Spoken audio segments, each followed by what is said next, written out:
नमस्कार फ्रेंड, कशा आहे तुम्ही? आय होप तुम्ही सगळे मस्त मजेत असणार. मी पण मस्त मजेत आहे. तुमची लाडकी अंकिता पाटील. थोडंसं आवाजामध्ये माझे फरक झालेला आहे, तब्येत नाही माझी बरी. तर तुम्ही म्हणतील अंकिता अशी काय बोलते, दारू पिऊन बोलल्यावनी, नाकात बोलल्यावनी. तर बरं नाही. तर बघा, मी काय तर न्यू मेंबर माझ्या फॅमिलीचं घेऊन आले. ओवी खूप खुश होती. ओवी त्याला सोडून हलत नव्हती. तर याच्यात काय वळका प्रत्येकाने. तर कसं असते माहिती आहे, नेमकं तुझं खरं नवरा कोण आहे हे समजना बाई. किती दिवस पब्लिकला तू उल्लू बनवणार आहेस? किती दिवस स्वतःची बदनामी करणार, पैसा कमवणार. बरोबर आहे, पैसा येतं जातो. इज्जत एकदा गेली ना तर परत येत नाहीये. इज्जत राख. स्वतःची इज्जत. बाई आहे, बाईची इज्जत खूप महत्व असते. बांगडी, हातातली बांगडी कशी असते ना तशी बाईची इज्जत असते. एकदा ते बांगडीला चीर पडली ना तर आपलं बघण्याची दृष्टी माणसाची वेगळी होते. त्याला कचऱ्यात टाकून देतात. बांगडी ज्यावेळेस आपल्या हातात फुटते, चीर पडते, तर आपण त्याला काय करताय, काढून कचऱ्यात टाकताय. त्यापैकी बाईची इज्जत असते.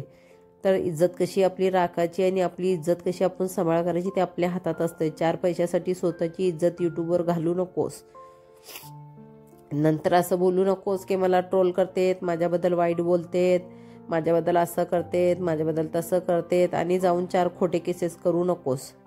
व्यवस्थित देवानी तोंड दिलंय, 2 हात दिलंय, 2 पाय दिलंय, तर डोळं पण तुला छान दिलेले आहेत. बघ जा, जिथं हात डोळं पाय नाहीत ते लोक सुद्धा कष्ट करत आहेत आणि खात आहेत. तर तुला काही झालेलं नाही. स्वतःची इज्जत घालवण्यापेक्षा कष्ट कर आणि कमव आणि खा. यूट्यूब आयुष्याला पुरलेलं नाही. जर यूट्यूबवर तुला काम करायचं असेल तर चांगल्या गोष्टी दाखव, समाजाला काय तर चांगलं दे. हे देऊ नको की माझा हाच नवरा पहिला होता, माझा हाच नवरा दुसरा होता. नेमका तो नवरा खरं का हे नवरा खरं आम्हाला पण माहीत नाही. आता तू म्हणतेस की हे नवरा आणि तो नवरा, तर आता हे नवरा मला वाटतंय बैल आहे असं वाटतंय का? म्हणजे हे बैल आपली बायको दुसऱ्या माणसापाशी कसं पाठवतंय? तू गेली, जाऊन तिथं राहिलीस, तिथनं आलीस, बराबर आहे. मग तुझा नवरा इथं होता तर तू तिथे गेलीस का? मग व्हिडिओमध्ये सांगायचं नाही माझा नवरा असं, माझा नवरा तसं म्हणून. म्हणजे तू त्यांना पण अंधाऱ्यात ठेवली, ह्याला पण अंधाऱ्यात ठेवली. नेमकं तुझं खेळ बघ, किती तू शातीर आहे, किती डोकं तुझं शातीर चालतंय. ज्यावेळेस कोर्टात केस येईल ना त्यावेळेस आम्ही पण गोष्टी काय बोलायच्या ते बोलणार आहे. तर चला, असं असे घाणेरड्या लोकांच्या नादी लागायचं नाही. आणि घाणीत दगड मारलं की आपल्या घाण अंगावर उडते. गुवात दगड मारलं की गु आपल्या अंगावर येते. बरोबर आहे. तर मी घेतलेली वॉशिंग मशीन. तर बघा कशी आवडली का तुम्हाला वॉशिंग मशीन? बघा माझी कशी आहे. बरोबर, गुवात दगड मारलं की गु आपल्या अंगावर येतोय. त्यामुळे आपल्याला ते आवडत नाही. कशी बाईची इज्जत खूप नाजूक असते, बांगडीसारखी. त्याला सांभाळ करून ठेवायचा आपल्या हातात असतोय. कसं काय नाही. काय फालतू बायकांच्या नादी लागायचं. बरोबर आहे. मी त्यामुळे ह्या फालतू बायकांचा नाद सोडलेला आहे.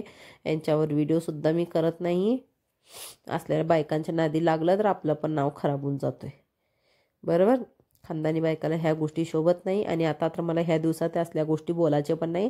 तर आता मी थोडंफार बोलत आहे. लाईव्ह पण मी सेट केली आहे, मात्र इच्छा होत नाही माझी लाईव्हला यायची. आता बरं नसल्यामुळं खूप त्रास होत आहे लाईव्हला बसायला. आणि माझ्या घरचे, माझे फॅमिली मेंबर पण माझे व्हिडिओ बघत असते. एवढं घाण मला बोलायला शोभत नाही आणि आम्ही बोलू शकत नाही. तर मी घेतलेली वॉशिंग मशीन कशी आहे बघा, फुल ऑटोमॅटिक आहे. बघा, हे तर सर्फ एक्सेल ते तुम्ही काही ठेवू शकता, लिक्विड ते.